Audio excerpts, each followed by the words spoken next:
Senhor presidente, se o momento que o Brasil vive exige reformas, e é isso que dizemos à população, fica impossível justificar por que é que não tratamos da reforma da máquina pública e do custo dessa máquina. Se o remédio é amargo, mas é preciso tomá-lo, fica difícil compreender por que é que o trabalhador rural tem que tomar esse remédio e o político não. Porque muitas vezes, senhor presidente, quando um filho está doente, o pai ou a mãe, antes de dar o remédio amargo ao filho, toma um pouco desse remédio para dizer que está junto e encorajar o filho a enfrentar a dificuldade.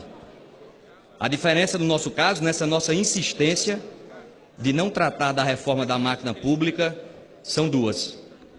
Primeiro é que o pai toma o remédio estando saudável.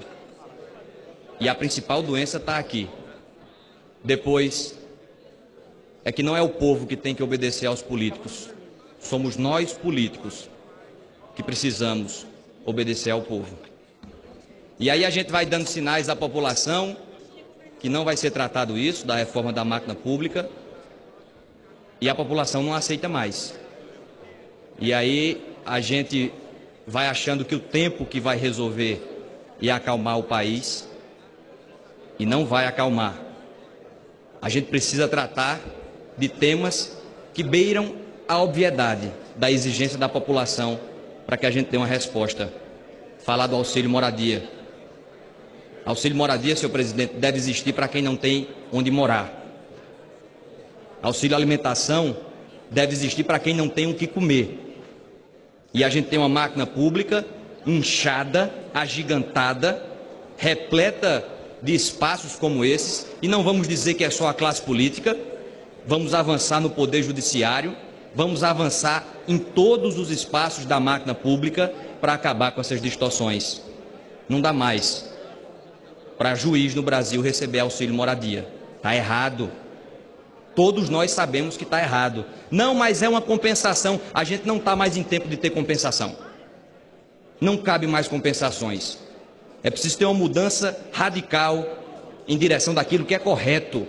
Não adianta mais puxar um pouquinho para cá, um pouquinho para ali. Não dá mais. E é esse embate.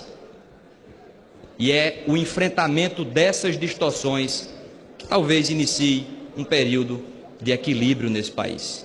Não dá para pedir equilíbrio à população quando a gente vive banhado em distorções da máquina pública.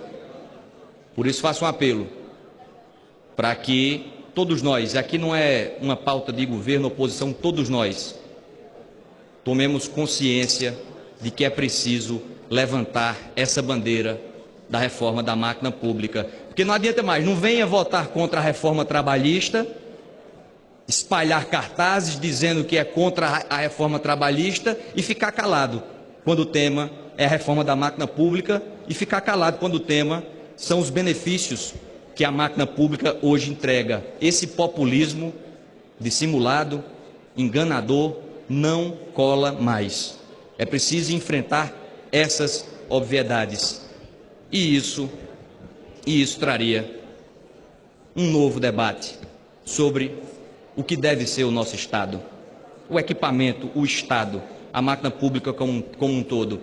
Isso cabe correções que se multiplicam. Portanto, não dá mais para ficar achando que essa pauta não existe e que essa pauta não é prioritária.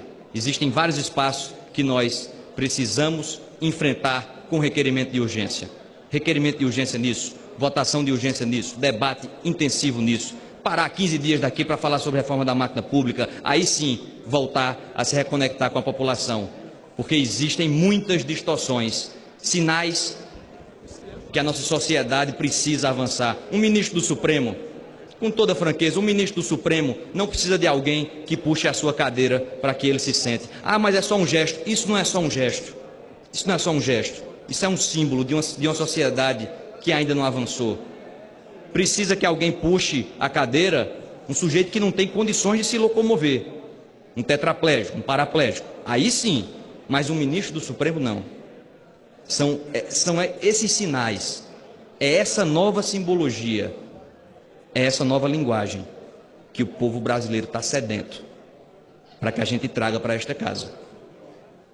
E isso está cada vez mais óbvio. Isso está cada vez mais claro. E cada vez mais óbvio e claro que a população não vai se contentar com o tempo, o passar do tempo. As coisas não vão se acalmar enquanto a gente não compreender a quadra democrática que o país vive.